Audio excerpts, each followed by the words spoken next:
काली बहू की मुंह दिखाई। शोभा अपने दो बेटों मिहिर और प्रणव के संग बिलासपुर गांव की सीमा में रहा करती थी। पति की आकस्मिक मृत्यु के बाद शोभा ने अपने दोनों बेटों को अकेले ही पाल पोस कर पढ़ाया लिखाया। एक रोज शोभा अपने बेटों से कहती है, प्रणव, मिहिर, अब तुम दोनों सयाने हो चुके हो, वक्त हो चला है तुम्हें शादी के बंधन में बंधने का। प्रणव, बड़ा बेटा होने के नाते पहले तेरी शादी होगी। ठीक है माँ। शोभा अपने बेटे के ब्याह के लिए लड़कियां तलाशने लगती है, जो कि गौरी नाम की लड़की पर खत्म होती है। शोभा गौरी का गोरा रंग और उसकी सुंदरता को देखकर बिना किसी सोच विचार किए सप्ताह भर के भीतर ही उसे अपने घर की बहू बनाकर ले आती है। गृह प्रवेश के दौरान बिंदिया कहती है, अरे शोभा बहन, तुम्हारी निगाह की तो दाद देनी पड़ेगी। बहू का चेहरा तो चांद के टुकड़े के जैसा है। 100% सच कहा तूने बिंदिया। गौरी बहू का गोरा दूधिया रंग, तीखे नए नक्श इसके सुंदरता में 4 चांद लगा रहे हैं। अरे बस बस, अब बंद भी करो मेरी बहू की सुंदरता का बखान करना। क्यों बेचारी को नजर लगाने पर तुली हो तुम लुगाई। रस्मों के खत्म होने के बाद गौरी अपने कमरे का रुख करती है। अगली सुबह शोभा घड़ी की ओर ताकते हुए कहती है, आज मुझे उठने में इतनी देरी कैसे हो गई। शोभा आंख मीचते हुए कमरे से बाहर आकर रसोई घर को निहारते हुए कहती है, अरे नई नवेली बहू के रहते भी रसोई घर इतनी उदास पड़ी है, आखिर ये है कहाँ। तभी नाइट ड्रेस पहनकर अंगड़ाई लेते हुए गौरी वहां आकर कहती है, गुड मॉर्निंग सासू मॉम, जरा जल्दी से मेरे लिए ब्लैक टी बना दीजिए विदाउट शुगर। अरे बहू, ये कैसा बेढंगा पहनावा पहनी हुई है तू। और बहू के रहते सास कब से खाना पकाने लगी। घर की बहू होने के नाते ससुराल को संवारना तेरी जिम्मेवारी है। सासू माँ, मैं कोई सतयुग की सीता नहीं, मैं आपकी बहू हूँ। इसका ये मतलब नहीं कि आप मुझ पर बंधक बंदिशें लगाएं। घरेलू कामकाज करके मुझे रूप की रौनक नहीं बिगाड़नी, इसलिए ये चूल्हा चौका आपको ही मुबारक हो। गौरी अपने गोरे रंग का गुमान दिखाकर रसोई घर से चल देती है। मिहिर गौरी का घमंडी स्वभाव देखकर घरेलू झमेलों से दूर शहर आ जाता है, जहां उसकी मुलाकात काजल से होती है। काजल एक काली भद्दी लड़की है, मगर उसका दिल आईने की तरह साफ है। शायद यही कारण था कि मिहिर उसके प्यार में पड़ गया और प्यार में पड़े दोनों मुसाफिर शादी की नाव में सवार होकर बिलासपुर का सफर तय करके एकदम सवेरे दरवाजे पर दस्तक देते हैं। इतने सवेरे कौन आया है आखिर। दरवाजा खोलकर शोभा कहती है, मिहिर, मेरा बेटा, तू लौट आया। बिना बताए एकदम से शहर चला गया, ना कोई चिट्ठी ना कोई संदेश। माँ, इससे मिलो, ये मेरी पत्नी और आपकी बहू काजल है। ये सुनकर शोभा काजल को सिर से पांव तक निहारती हुई नाक भौएं सिकोड़ते हुए बेबाक स्वर से कहती है, अरे बौरा गया है क्या। शहर की सारी सुंदर लड़कियां मर गई थी क्या, जो तू इस काली कुरूपा को ब्याह लाया। अरे तेरा और इसका क्या मेल है। माँ, मैंने काजल की सूरत देखकर नहीं, बल्कि उसकी सुंदर सीरत को देखकर परख कर ही ये शादी की है। देवर जी, आप अपनी ब्लैक टी बीवी के बचाव में चाहे कितनी दलीलें दे दीजिए, मगर हमारा शरीर सुंदरता के बिना अधूरा है।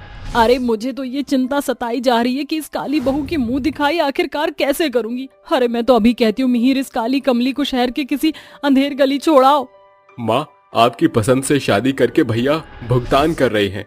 सुंदर बीवी का गुमान सहने से बेहतर साधारण बीवी का होना है। मिहिर की महज बातों से ही शोभा चुप्पी साध लेती है। अगले दिन सवेरे के 4 बजते ही काजल की आंख खुल जाती है। सवेर का पहर हो चला है, आज ससुराल में मेरा पहला दिन है। जहां सभी जन नींद के आगोश में थे, काजल भोर को उठकर घरेलू कामकाज निपटाकर नहा धोकर रसोई घर का रुख करती है और चाय लेकर शोभा के कमरे में आकर उसे जगाते हुए कहती है, सासू माँ उठिए, सुबह हो गई है, चाय लाई हूँ। शोभा आंख मलते हुए उठकर बुदबुदाते हुए कहती है, अरे ये गौरी बहू टेढ़ी खीर से सीधी कैसे हो गई। बिछौने पर चाय पीने वाली आज मेरे लिए चाय बनाकर लाई है। जैसे ही शोभा पूरी आंखें खोलती है तो काजल को देखकर भौचक्की रह जाती है। अरे ओ कोयल की खादान, तू मेरे कमरे में क्या कर रही है। चाय लाई हूँ माँ जी, जल्दी से नहा धोकर नीचे आ जाइए, नाश्ता तैयार है। शोभा नीचे आकर घर को देखते हुए खुद से कहती है, सास की जितनी भी आस मैंने गौरी बहू से लगाई थी वो आज साकार तो हुआ, मगर मेरी इस काली बहू के हाथों चमचमाता घर, जगमगाता मंदिर और ससुराल को संवारने की चाह।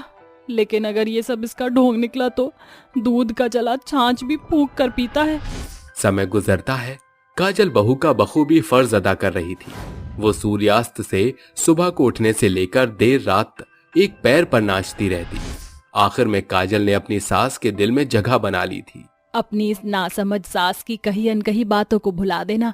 मैंने हमेशा तेरे काले रूप को लेकर ना जाने तुझे कितनी ही बातें सुनाई। इस बीच मैं ये भूल गई, स्वयं शिव शंभू से लेकर हजारों गोपियों का आकर्षण केंद्रित करने वाले कृष्ण भी सांवले सूरत के वारिस थे। कोई बात नहीं सासू माँ, मेरे दिल में आपके लिए कोई मलाल नहीं। देखना अब मैं इतने धूमधाम से तेरी मुंह दिखाई करूंगी कि सारा गांव देखेगा। ये सुनकर गौरी काजल की खिल्ली उड़ाकर कहती है, सारा गांव तो देखेगा ही ना सासू माँ, आखिर काली बहू की मुंह दिखाई जो ठहरी। देखना सासू माँ, कहीं इस नकुशा के काले रंग और नैन नक्श देखकर औरतें बीच मुंह दिखाई से भाग ना जाएं तो कहना। काजल के लिए बुरी बातें सुनकर शोभा बिगड़ते स्वर से कहती है, बस गौरी बहू, तुम इस घर की बड़ी बहू हो, इसका मतलब ये नहीं कि काजल को नीचा दिखाओ। जेठानी जी, इस गोरे रूप का बखान करके कुछ हासिल नहीं होगा। सुंदरता एक उम्र के बाद ढल जाती है, मगर इंसान का आचरण उसके चले जाने के बाद भी लोगों के जहन में जिंदा रहता है। अरे ओ मेरी सास की काली बहू, बस करो ये बक बक बकैती। शोभा काजल की मुंह दिखाई के लिए सारा घर सजाने के बाद सभी औरतों के अपनी काली बहू की मुंह दिखाई का न्योता दे आती है।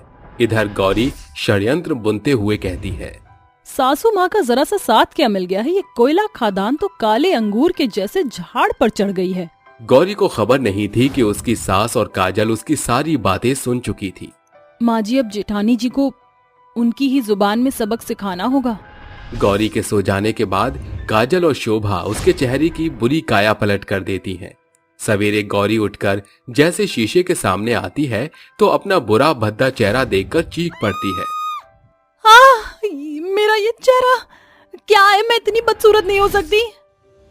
अरे जेठानी जी, ये एकाएक आपका चेहरा कैसे बिगड़ गया? नहीं नहीं, मैं इस चेहरे के साथ नहीं जी सकूंगी।